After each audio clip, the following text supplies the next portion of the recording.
কোনো রকম বাজে স্মেল ছাড়া একদম সুস্বাদু মাখা মাখা পাঙ্গাস মাছ কার কার পছন্দ বা আমি যে স্টাইলে করেছি সেই স্টাইলে যদি একবার রান্না করে দেখেন তাহলে অন্যরকম স্টাইল একদম ভুলে যাবেন আমি বলতে পারি। কারণ এত টেস্ট হয়েছে পাঙ্গাস মাছ ভুনা, বিশেষ করে দেখতে নিশ্চয় অনেক লোভনীয় লাগছে আর খেতে হয়েছে তার থেকে বেশি টেস্টি। আর সাথে ছিল চিংড়ি মাছ দিয়ে তরি ভুনা, তরিটাতে একদম কালারটা খুব সুন্দর হয়েছে, দেখেই বোঝা যাচ্ছে। বিসমিল্লাহির রহমানির রহিম, আসসালামু আলাইকুম, welcome to my Snigdhamugdha mom's kitchen and blog. আশা করি সব ভালো আছেন। তো আমরা আল্লাহর রহমতে ভালো আছে বলতে আসলে আমার প্রচণ্ড ঠান্ডা লেগেছে, মানে কথা বলতে আসলে আমার গলাটা খুব ব্যথা করে যাচ্ছে। কিন্তু ভাবছি গত কয়েকদিন একদম ভিডিও দেওয়া হয়নি, আমার অনেক প্রিয় আপু ও ভাইয়ারা আমাকে ভুলে গিয়েছেন নাকি সেটা ভাবছি। তবে আশা করি ভুলে যাবেন না, সবাই সব পাশে থাকবো। তো এই যে আমি সকালে এখানে করেছিলাম, গতকালকে করেছিলাম খিচুড়ি চিকেন দিয়ে, তো সেটা রেখে দিয়েছিলাম কারণ আমি বুঝতে পারছিলাম সকালে শরীরটা খারাপ লাগবে, যেহেতু আর ঘুম থেকে উঠে নাস্তা তৈরি করতে অনেক কষ্ট হবে। তো ছেলেকে দিয়ে দিচ্ছি একই প্লেটে একটা ডিম ভাজি করে, আর আমি একটা রুটিকে খুব মচমচ করে ভেজে নিয়েছি। তো এরকম ক্রিস্পি করে ভেজে নিলে মাঝে মাঝে ভালো লাগে, কিন্তু যেহেতু আজকে কিছুই ভালো লাগছিল না, তো গতকালকে আসলে মাসিক বাজারও নিয়ে এসেছিলাম, এখনও সবগুলো বাজার গুছানো হয়নি। তো যেহেতু আমার দুধ পাউডার আর চা পাতা শেষ হয়ে গিয়েছে, তো সবসময় আমার দেখা যায় বেশিরভাগ সময় দুধ পাউডার চা পাতাটা তাড়াতাড়ি শেষ হয়ে যায়। তো আমি দুধ পাউডার চা পাতাটা প্রথমে রিফিল করে নিচ্ছিলাম, কারণ আমার এখন চাটা যেহেতু বানাতে হবে। আর সবসময় আমি চা পাতা দুধ পাউডার দুটো পটে রেখে দিই, কারণ বাচ্চারা অনেক সময় চা বানায়, তো ওরা অনেক সময় বুঝতে পারে না, বেশি কম বেশি দিয়ে ফেলে। তো এই যে আমি দুটো পটে রেখে দিয়েছি আর এখানে চাটা বসিয়ে দিয়েছি।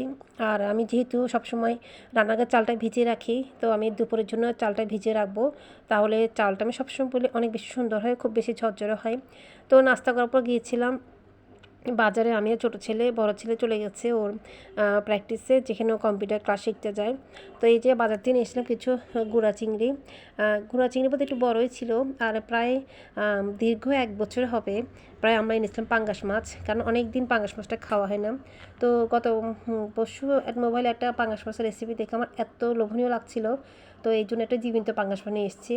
তো আমরা পাশে পিস করে নিয়ে আসি না, শুধু কাঁটাটা ফেলে আসছি, কারণ পাঙ্গাস মাছের উপর স্কিনটা অনেকটা কালো থাকে, সেটা পরিষ্কার করে নিলে খুব সুন্দর সাদা হয়। তো যেহেতু পিস করে নিয়ে আসি তাহলে দেখা যায় অনেক সময় পরিষ্কার করা যায় না, মানে খুব কষ্ট হয়। তো আমি এই জন্য শুধু কাঁটাগুলো ফেলে এসেছি। যদিও আমি বলছিলাম আমি আমার শরীরটা খারাপ, তারপরও আমার ইচ্ছে করছিল না পাঙ্গাস মাছ কেটে নিয়ে আসি, কারণ কালো অংশগুলো তেমন একটা ভালো লাগে না। তো আপুর আপনারা সবাই কেমন আছেন? প্রায় সব জায়গায় শুনছি সর্দি কাশি, কারণ ওয়েদারটা খারাপ আর বাইরে প্রচুর পরিমাণ ডাস্ট, মেবি এর জন্যই হচ্ছে। তো আমি সবাইকে বলতে পারি আসলে যেটা আমার মনে হয় সবাই মাস্ক পরে যাবেন, এখন মাস্ক পরলে বেশি ভালো হয়, আর ওয়েদারটাও খারাপ। তো যাই হোক, আমি মাছটা খুব ভালো করে ক্লিন করে নিচ্ছি, নিশ্চয়ই দেখতে বোঝা যাচ্ছে, আর এর জন্য একটু আপনার হাতের জোর থাকতে হবে। তো মাছটা পরিষ্কার করে নিয়ে ভাবছিলাম আজকে ভুনা ভুনা করবো, যেহেতু গত কয়েকদিন আমি আমার আম্মুর বাসায় ছিলাম, বাসা অনেক মানে ময়লা জমে গিয়েছিলো, সেসব পরিষ্কার পরিষ্কার করার জন্য মেবি আমার এই ঠান্ডাটা লেগেছে, কারণ বালু হলেই দেখা যাচ্ছে নাকটা জ্যাম হয়ে যায়, আর এর জন্য শরীরটাও মানে কেমন একটা খারাপ লাগে আসলে। তো নিশ্চয়ই সবাই অনেক বেশি ভালো আছেন। এই যে মাছটা আমি খুব সুন্দর ক্লিন করে নিয়েছি, আর যেটুকু কালো অংশ আছে এখন আমি ভালো করে আবার মেজে নিব। তাহলে আমরা যে স্ক্রাবারটা ইউজ করি সেই স্ক্রাবার দিয়ে খুব ভালো করে যদি মেজে নেন, এটাকে তাহলে মানে ঘষে নেন, তাহলে খুব ভালো পরিষ্কার হয়। আর অনেকে আমি শুনেছি এক জায়গায় একটা আপু বলেছিল যে আমরা যদি ছাই দিয়েও যদি খুব ভালো করে এটাকে ঘষে নিই তাহলে খুব সুন্দর ক্লিন হয়ে যায়। তো যেহেতু ছাইটা তো এখন কোথাও পাওয়া যায় না তেমন একটা, তো এই জন্য আমি স্ক্রাবার দিয়ে করে নিই। তো আমি পিসগুলো এভাবে করে নিয়েছি, মাসাল্লাহ আমার কাছে মনে হচ্ছিল পিসগুলো অনেক সুন্দর করে করতে পেরেছি। এই যে আমি একদম একটা এইসব মাছগুলো থেকে পেটিটা আলাদা রেখেছি, মাছের অংশ আলাদা রেখেছি, এই পিসটা আমার অনেক বেশি প্রিয়। তো আপনাদের কার কোন পিসটা পছন্দ একটু বলতে পারেন, কারণ পাঙ্গাস মাছের পেটিটা অনেকে পছন্দ না, যেমন আমার বড় ছেলের পাঙ্গাস মাছের পেটিটা একদম পছন্দ না।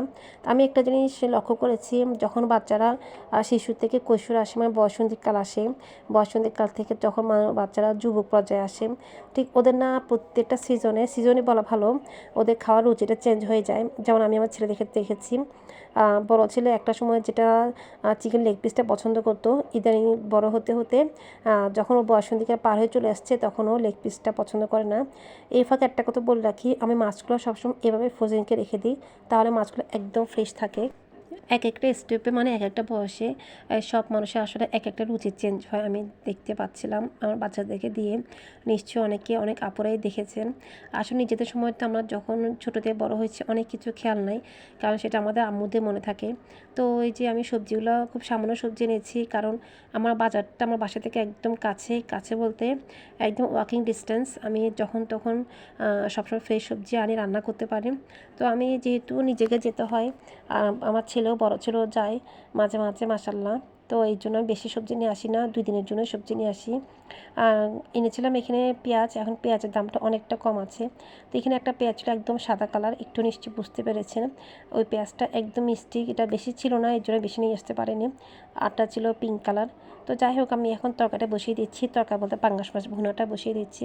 সবাই সবার নিজের স্টাইলে বসিয়ে থাকেন, আমি অনেকবার বলেছি আমি আমার স্টাইলে বসিয়ে দিচ্ছি, কিন্তু অনেক টেস্ট হয়েছে। আমি সবসময় মশলাটা খুব ভালো করে কষিয়ে নিয়ে আগে কষিয়ে নেওয়ার পর তারপরে বসিয়ে দিচ্ছি। আর এখানে আমি মাছের তেলটাও দিয়ে দিচ্ছি, কারণ মাছের তেল দিয়ে মাছটা রান্না করলে নাকি মানুষে বলে অনেক টেস্ট হয়। যাই হোক, আমার কাছে সেরকম কখনো মনে হয়নি। আমার কাছে মনে হয় মাছের তেলটা দিলে হয়তো দেখতে সুন্দর হয়, মানে একটু তেল তেলে ভাব থাকে, কিন্তু অনেক টেস্ট হয়েছে। তো আপু ভাইয়া আর নতুন যারা আছো, যারা আমার ভিডিও দেখছেন, তাদের সবাইকে বলছি, যদি আমার কোনো কথায় কারো কোনো খারাপ লেগে থাকে প্লিজ একটু ক্ষমা সুন্দর দৃষ্টিতে দেখবেন। কারণ আজকে আসলে আমি বলছিলাম শরীরটা খুবই খারাপ লাগছিল, তারপরও অনেক দিন ভিডিও দেওয়া হয়নি, অনেকে আমাকে মেবি ভুলেও গিয়েছে।